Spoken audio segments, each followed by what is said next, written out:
รับเป็นว่ารับใครรับเขาด้วยรับสาวอ่ะว่ามันยอมเป็นสาวเราขึ้นไปดูสองคนเลยนะ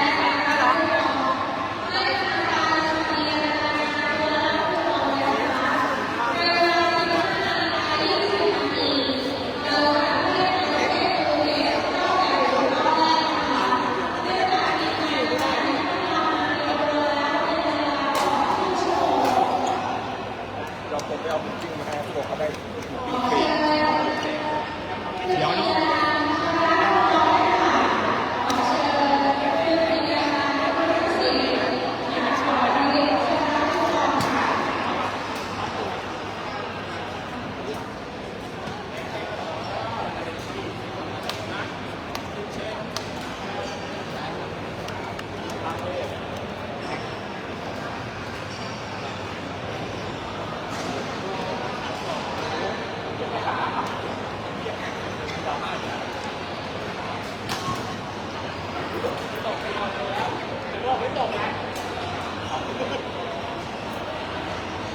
ว่าถึงนี่เป็นชื่ออะไรถึงเด้งชื่ออะไรครับสิบประธานไม่รู้หรอกคนแรกชื่อไอ้ดอกนี้เหรอดีนะ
จุกจิก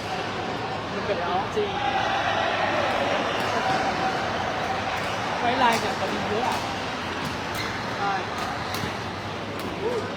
เกี่ยวกับความสนามแล้วก็เรื่องอะไรนอกมันก็มี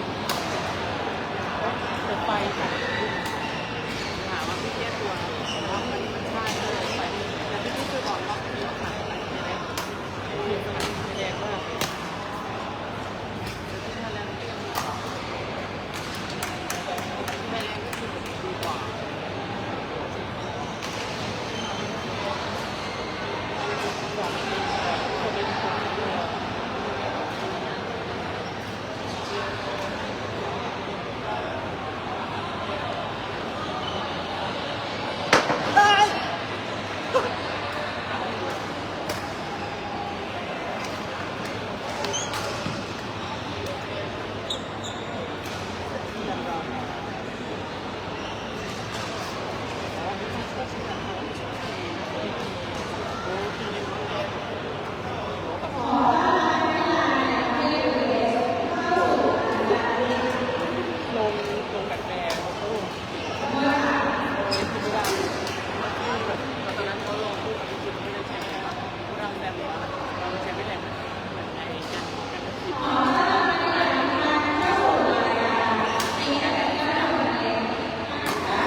คนกับคนไม่เจ็บแบบที่ว่าเขาฟิตเลยไม่หมดที่มันเจ็บอย่างเงี้ย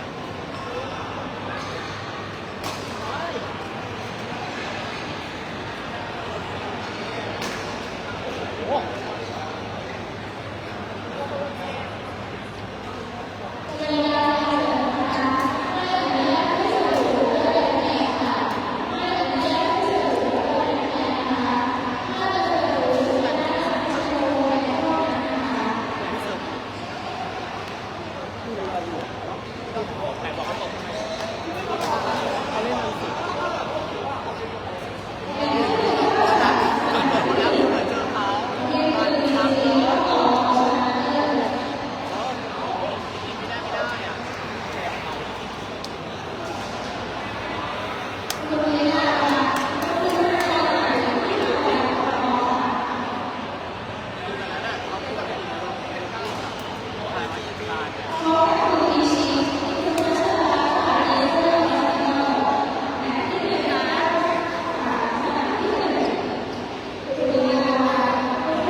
เขาคงจับหน้าแม่นได้ที่แบบยิง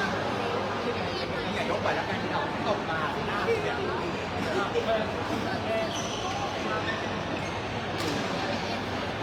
สรุปให้ปิดโซนใช่ไหม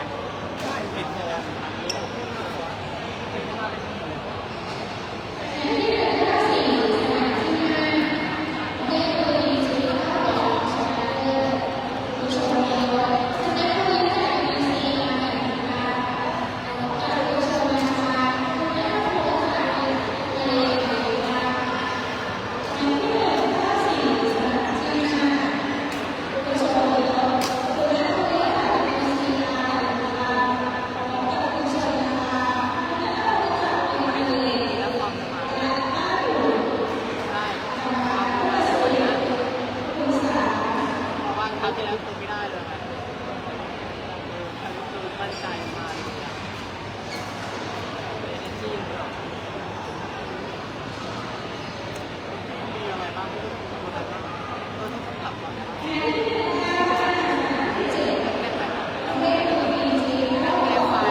รอบ8สองครับ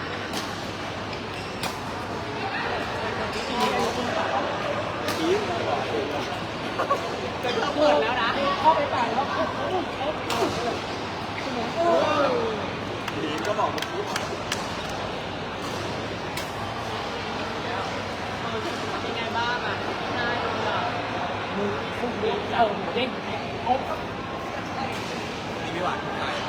ไม่ได้ทุกรายเลยแต่หมายถึงว่าพี่รู้สึกว่าพี่ก่อนเป็นแค่86ที่นี่แหละพี่ทำไมบ้างแบบนี้ทำยังไงวะ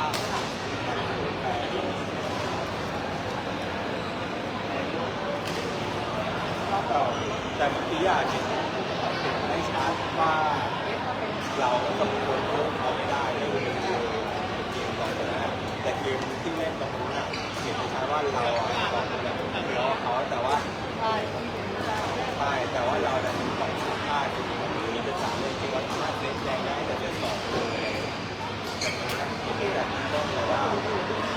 ที่ไปว่าเขาทำถูก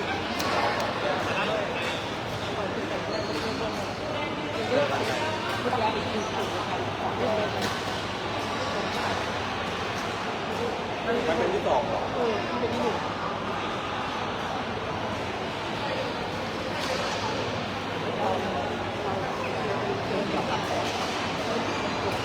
ตายเลย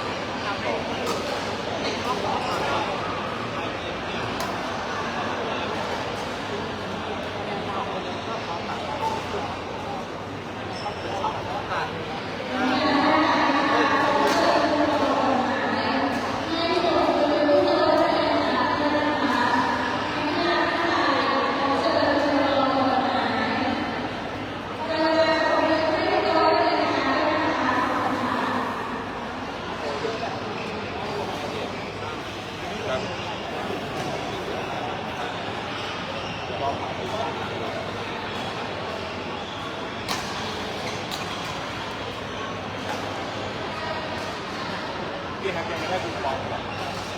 ไปเอาดีเอาไว้ที่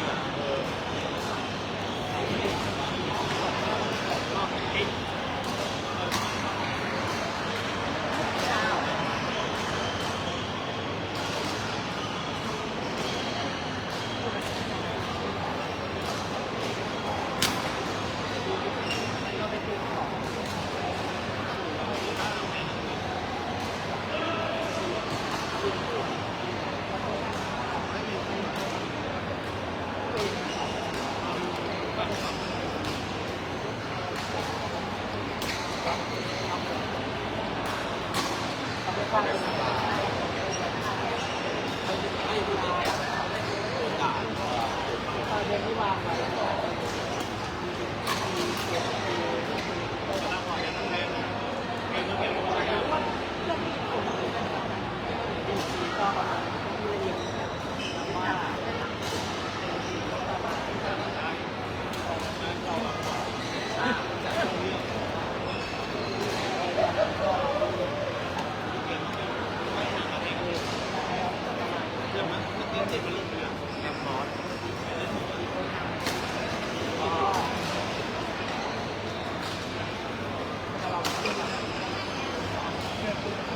แล้วพี่ดูหนังพี่ดาวทำมาติดใส่มือถือ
เราแล้วก็เลือกเขาแล้ว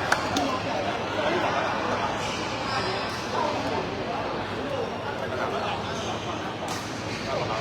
น้ำบอกว่าอาจจะเปลี่ยน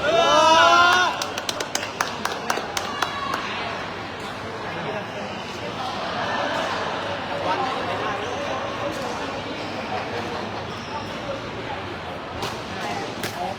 ม่ได้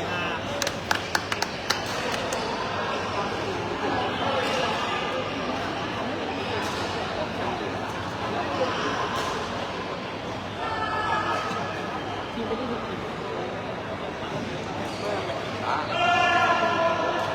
แล้วอยู่กินข้าว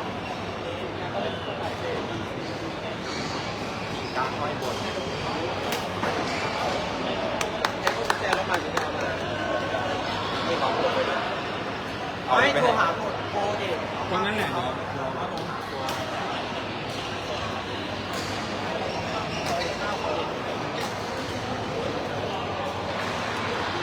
เดี๋ยวรอจะนัดให้แกด้วย ก็เดี๋ยวเราไปเอาน้ำที่รถแล้วก็เดี๋ยวกลับมาให้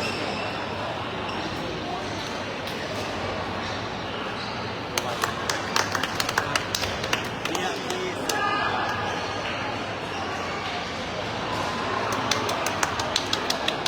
แม่มาเล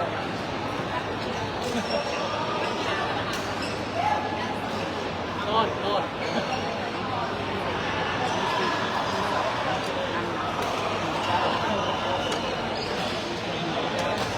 อะไรเล็กได้ไหมเราให้ตาแล้วจริงเขาเลยรู้ปะพวกวันเที่ยวเป็นยังไงวะจะเชียงรายเนี่ยมีถึงนี่ตามล่าดีเขาตามที่แบบเดียวเขาตามได้ขนาดนั้นอ่ะเชียงรายนั้นมีก่อนก็จะเชียงรายนะดูดีอ่ะดูตีชนะมาที่แล้วก็ดีไปดูมันตีได้เชียงรายอ่ะคือเขาไม่รู้จักเราที่นี่เขาก็ไม่รู้จักโกงดาวแบบนี้ใช่เชียงรายอ่ะตรงขนาดเขาไม่รู้จักเขาไม่กลัวอันนี้เขารู้จัก